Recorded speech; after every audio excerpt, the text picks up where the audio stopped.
Good morning mga idol Bali, siguro ito yung konting review na naobserbahan ko sa ating nung nag-MBR1 ECU tayo.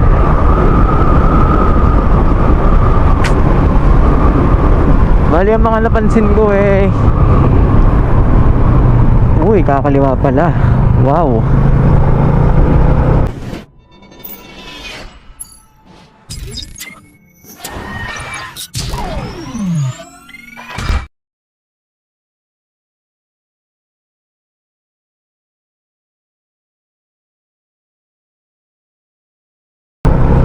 Bali, ang naobserbahan ko, medyo lumakas konti sa gas.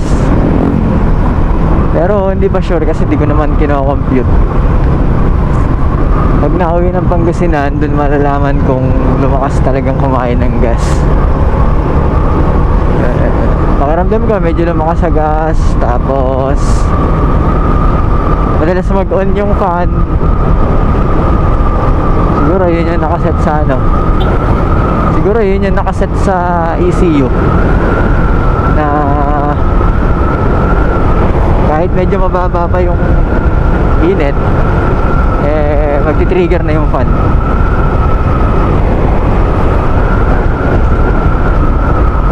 Siguro.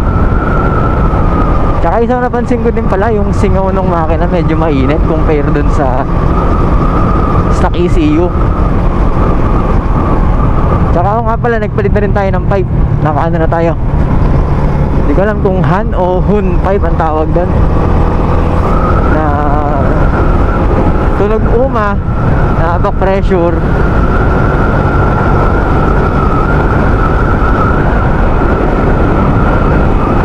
Tapos ECU natin nakaset sa to.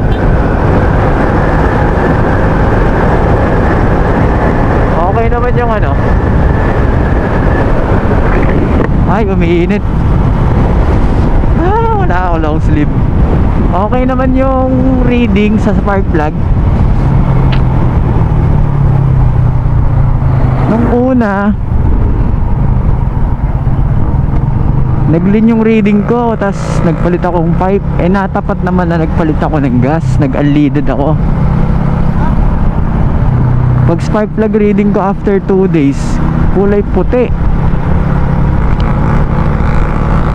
So, pakita ko sa inyo yung picture. Ito yung itsura.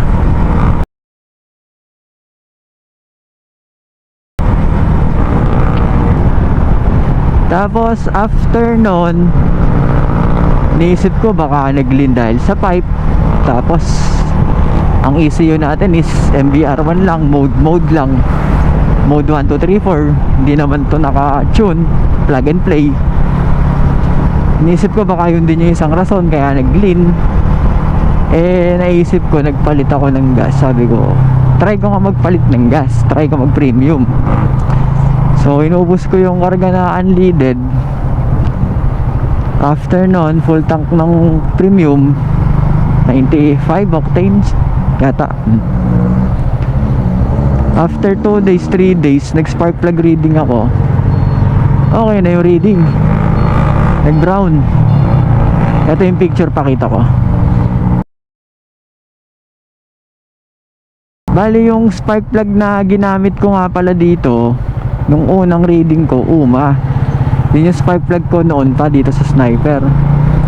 Naisip ko baka palitin na din. Ang ginawa ko, kinuha ko yung spark plug nung Mio. Ito yung reading ng spark plug na to nung nasa Mio pa. Although rich to talaga nung nasa Mio, kasi di ko pa natutunan yan. Ito yung reading nya.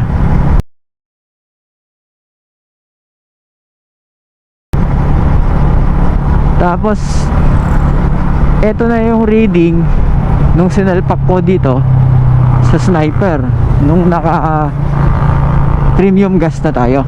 Eto yung reading.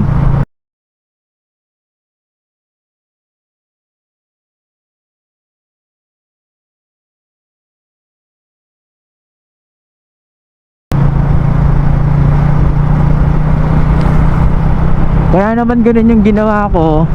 Hindi ko nilinis yung spark plug ng Mio. hinayaan kong maitim talaga para lang ma-convince na totoo talaga yung spark plug reading. Hinayaan kong maitim. Yun, buti na lang nung nilagay natin dito sa sniper, after 2 days ng paggamit ko, brown yung kulay niya. Di inobserbahan ko pa rin, hinayaan ko lang na lumipas siguro 5 days na ginagamit ko, service ko sa trabaho. Tsaka ako nag spark plug reading ulit, hindi nagbago yung kulay, yun pa rin, brown. Kaya ayun, medyo safe. I mean, hindi medyo, safe pala talaga kasi brown. Doon ko na-realize na totoo din talaga pag nag-spark plug reading. Pwede mo rin gawing basehan kung lean o rich or sakto yung gas mo. Bali, ang settings natin ngayon sa MBR1 ECU natin, mode 2. Tapos yung pipe natin, yun nga, on pipe na STD, back pressure. Yun lang. Na-try ko nga pala to noon nung time na tinetesting ko nga yung mode 1, 2, 3. Although trinay ko kasi yung 3, hindi talaga pwede. Tatakbo siya, walang magiging problema. Kaso pagdating sa dulo, walang hatak, hindi niya maisagad yung RPM. Dito naman sa mode 2, nung bumalik nga akong mode 2, all goods na. Napatakbo ko to ng, kasi noon nag 137 to, pero nakasunod ako sa likod ng bus.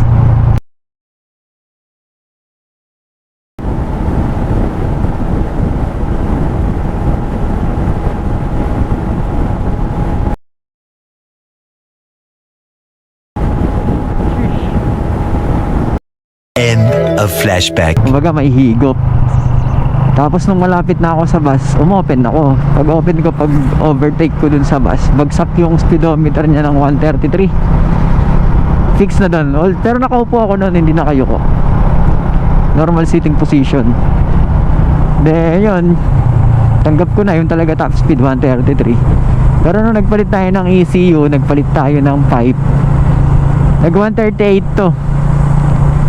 Hindi ko lang na video kasi that time galing akong trabaho, wala akong dala na camera. Nag 138. Meron pa yun, hindi pa nakasagad. Although I mean, sagad na yung throttle, pero ramdam mo na humahatak pa, dumadagdag pa. Siguro kaya mag 140. Tapos yan, yun yung mga na-observe ko lang pala. Para sa akin, good upgrade. Okay din. Budget meal na plug and play. So try natin mamayang mag top speed. Pag hindi naman totally top speed, try natin mamayang ihataw pag may daan na maluwag tayong nakita. Okay, update ko na lang kayo mamaya ulit.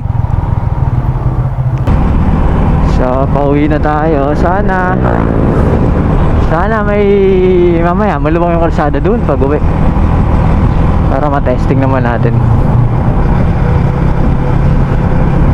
Sa GPS siguro next time ko na gagawin pag nauwi na lang ako ng Pangasinan. Ano lang naman to, parang pahapiyaw, hindi literal na review. Para lang meron kayong idea or insights kapag naka MVR1 ECU kayo. Tapos yun nga, pipe. Init. Umalis ako sa bahay, makulimlim, baka nga ulan pa sabi ko. Tapos pagdating ko sa labas, galit na galit yung araw. Init tuloy. Hindi.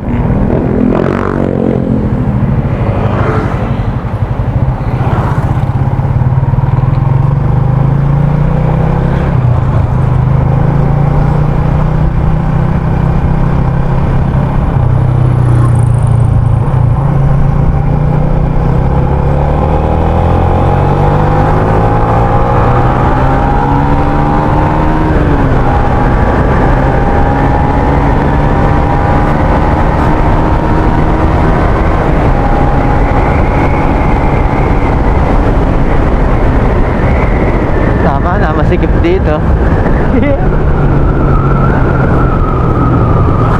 Grabe mga tricycle ah, parang nasa Japan.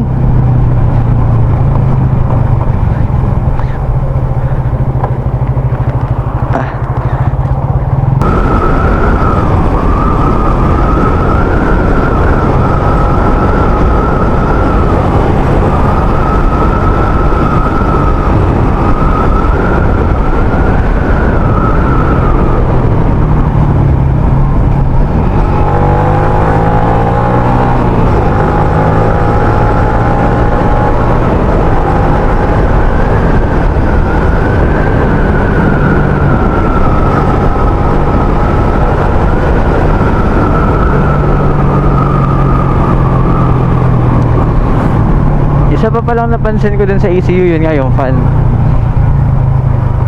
Minsan nakapark ka na, ayaw pa rin mag-off. Hindi katulad nung stock ECU, kahit nag-park ka na, kunyari ma-under yung fan, nag-park ka, pag park mo, maya maya lang mawawala na yung fan, mag-off siya. Sa MVR1 hindi, mamumuti yung mata mo, hihintayin mo, hindi mo mamatay yung fan. Siguro dahil sa init nga ng makina. Pero pag tinitingnan ko naman, pag chinecheck ko yung coolant, di naman nagbabawas. Tapos wala naman lumalabas dito na sign of overheat or what. Talagang yung singaw lang mainit.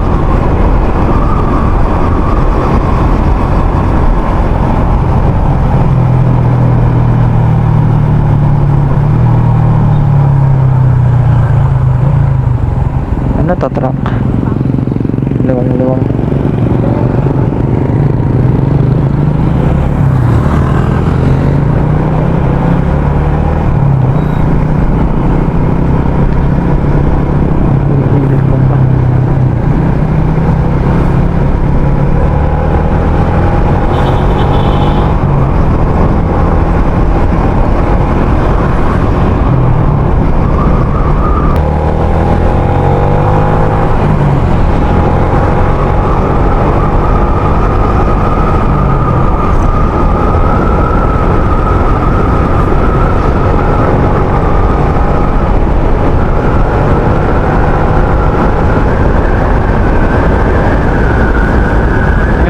Fire tree.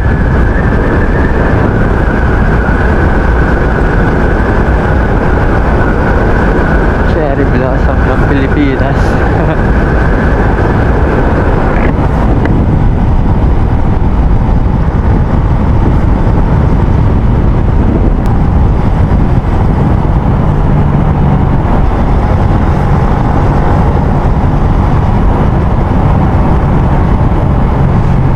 Naka, tito ko ah.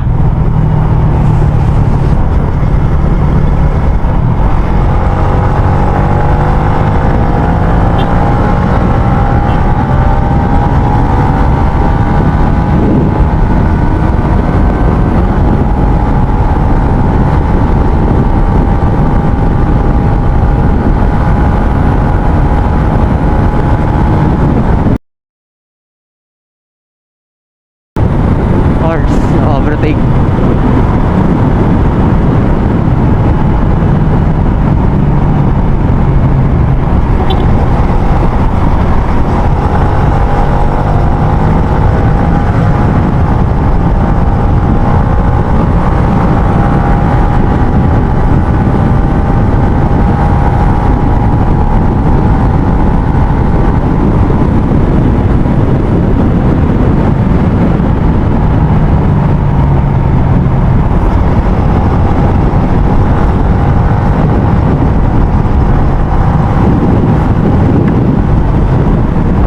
Ayun, tumama sa visor ko. Ayun, insekto. Oh. So ayun, hindi natin nasagad. Pero napansin ko lang yung 4th gear, hindi niya masagad masyado yung RPM. Eh, takbo ng motor natin 46,000 na. Hindi pa to na-refresh, hindi pa tayo nagpapalit ng piston ring, hindi pa nabubuksan yung makina. Ang nagawa pa lang dito, tune up, tsaka yung mga change oil. Tsaka palit ng fuel filter, tapos linis ng injector.